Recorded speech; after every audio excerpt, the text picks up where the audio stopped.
قل هذه سبيلي أدعو إلى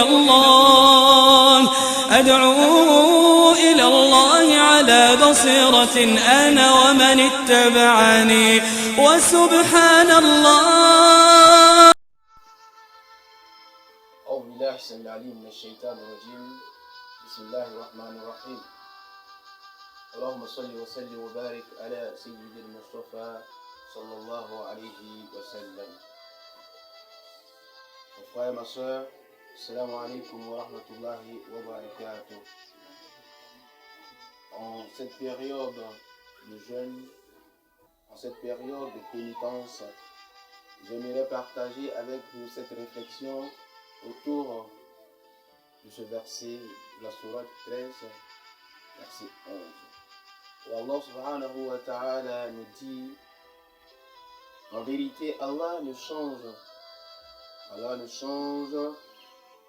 et ne modifie point l'état d'un peuple si ceux-là même qui composent ce peuple-là ne aspirent pas au changement, ils ne changent pas leur manière d'être.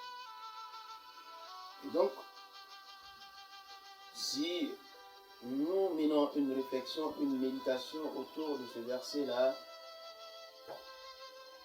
nous sommes sans doute ignorés que nous passons des moments de difficulté, des moments de turbulence.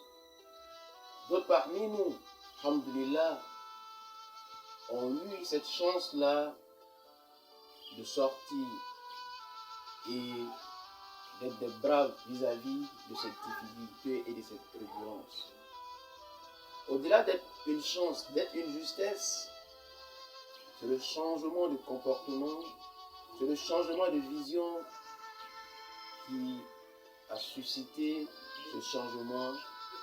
Et donc, j'aimerais inviter ici tous mes frères, toutes mes soeurs à un changement de comportement. Les coachs et les autres influenceurs parleront dans ces termes-là de changement de comportement. Mais l'islam aborde ce sujet pourtant nous vend aux musulmans, aux croyants, la porte du repentir.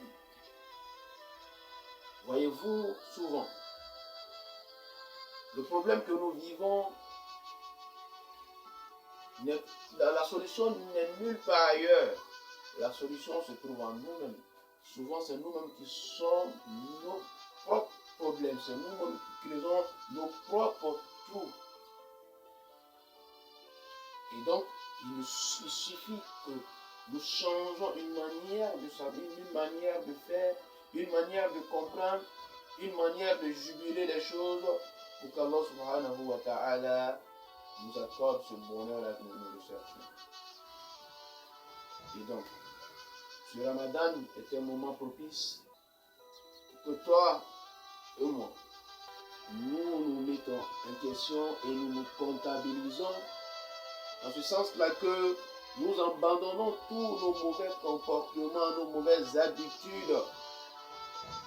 La fierté est une bonne chose, mais quand elle met en dérive notre personnalité et quand elle met en danger notre réussite, il faut pouvoir dire non et accepter de changer.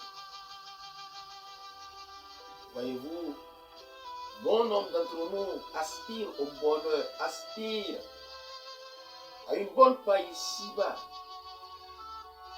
mais ils oublient quelque part ce verset, ce hadith du prophète Muhammad sallallahu alayhi wa sallam qui nous dit en ces termes: Al-Hasoud la Yasoud, celui qui ne veut pas, celui qui ne souhaite pas pour son prochain un bonheur quelconque, en aucun cas ne peut vivre à son tour ce bonheur-là. Et Rasoul va plus loin en nous disant ceci: nous cherchons tous le paradis, mais nous n'aurons pas le paradis si nous n'avons pas la piété. Et nous ne pourrions pas avoir aussi la piété nous aimions pas. Et donc, la médisance. Et donc, le mensonge, toutes ces maladies qui sont à l'intérieur de nous doivent être purifiées et doivent être... Nous devons nous débarrasser de toutes ces maladies. Pour terminer, ma soeur, mon frère, je t'invite à un changement de comportement, à un changement de vision, à une autre manière de voir les choses pour qu'Allah subhanahu wa ta'ala te vienne en aide, pour qu'Allah subhanahu wa ta'ala te soutienne. Oui, tu as lu le Coran, tu as fait des askars, tu as fait des aumônes pour qu'Allah subhanahu wa ta'ala octroie un changement dans ta vie.